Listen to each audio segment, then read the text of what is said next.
Hey everyone, just wanted to showcase my newest mod in Baldur's Gate 3, Infinite Combat, which lets you create your own combat encounters and has a zombies mode to it as well. With this mod, you're able to have combat your way by summoning in whatever types of combat encounters that you want to have to create your own roleplay friendly stories, choose what you fight here, and I'll be breaking down how to use this mod in this video. This mod is available on Mod.io and the in-game mod manager, and it's available on Nexus as well. And it's actually pretty straightforward what you have to do. So you're going to summon in the tutorial chest, which will have the Ring of Infinite Combat or the Flute of Infinite Combat. So you just equip it there. You'll be given a few different spells here, which let you summon in as many enemies as you want, as these are free actions, and you can do it up to a 200 meters range. So for example, if we wanted to spawn in some zombies, you can pick exactly where you want them to spawn in, and then the battle will commence. If you put them outside of the aggro range, you can actually have them in an area where you just run into them and encounter them that way. And I did it this way so you'd have full control over the combat experiences that you want to have.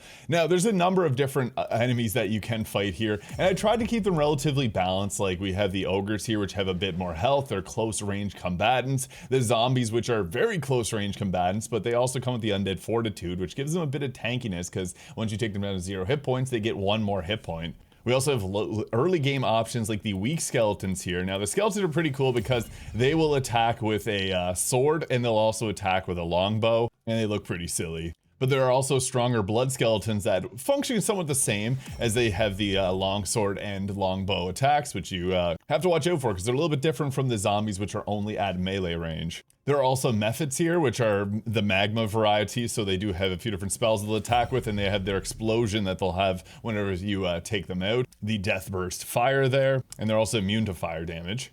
And there are also cambions. Now they have a unique appearance to them here. So whenever you spawn in the cambions, they'll attack with a spear, and they also have like the regular cambion draining kiss attacks, as well as the scorching ray. And it's Baldur's Gate 3, we needed mind flayers as well. This one, instead of summoning in 5 like the others, you only summon in 3. But again, these are free actions, so you can literally have as many of them as you want. The mind flayers are kind of challenging. That's why I made it so they only spawn in 3. They come with the fire shield warm. They also get magic resistance. And depending on the difficulty level, they will spawn in with a different number of health. And finally, a mini boss. Now I did have this as regularly 5, I put it down to 3, and then I just have this as a single summon because the Death Knights are a huge pain to deal with if you fought them. They come with improved extra attack, the Revenant's Ire, which adds a 4d8 of necrotic damage to their attacks. They can parry attacks. They're also magic resistant. And if you summon them alongside the zombies or the skeletons, they also get advantage against being turned here with the martial undead. So they function as somewhat of like a mini boss here, being a little bit more challenging. So that is what I have here for the current enemies. Now I am working on some more options here. I've already gotten a lot of comments of people wanting to have more added to this, but I am looking for feedback on balance for these enemies because that's something I really do care about. I try to keep their health and abilities as balanced as possible. These are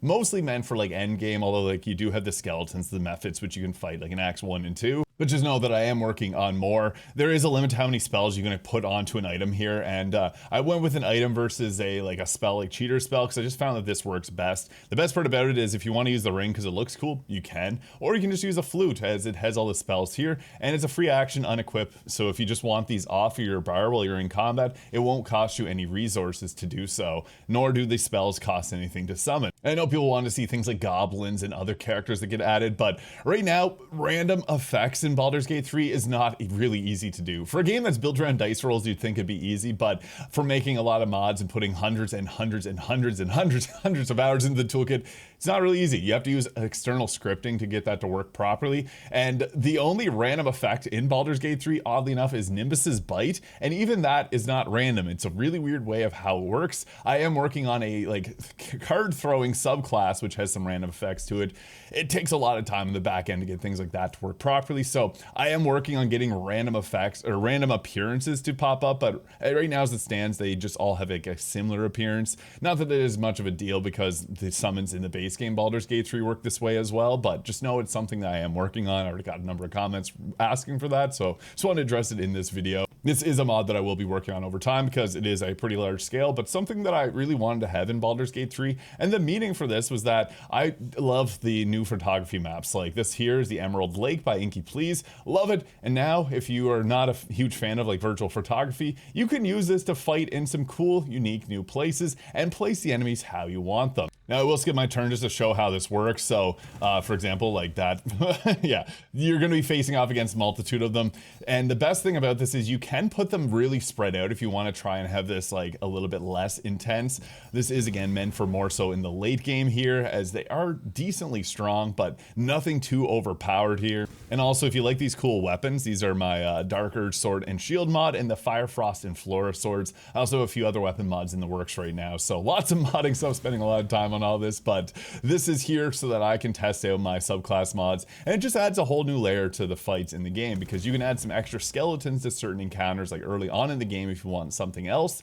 But again, I am working on some more different types of creatures, so stay tuned for that. And also you can let me know what type of creatures you would like to see in here. This is something that I will be working on over time. Oh, the Mind Flare yeah, Mind Flayers are really strong. These are like, I would almost consider them like a mini boss, but the Death Knight here is a true brutal attacker. Like, yeah, sorry, Gale. He hits hard, and he has 3 attacks.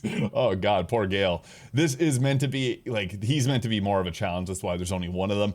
You realistically wouldn't summon in this many of them at once. I'm about to go down. Everyone's really low on health here.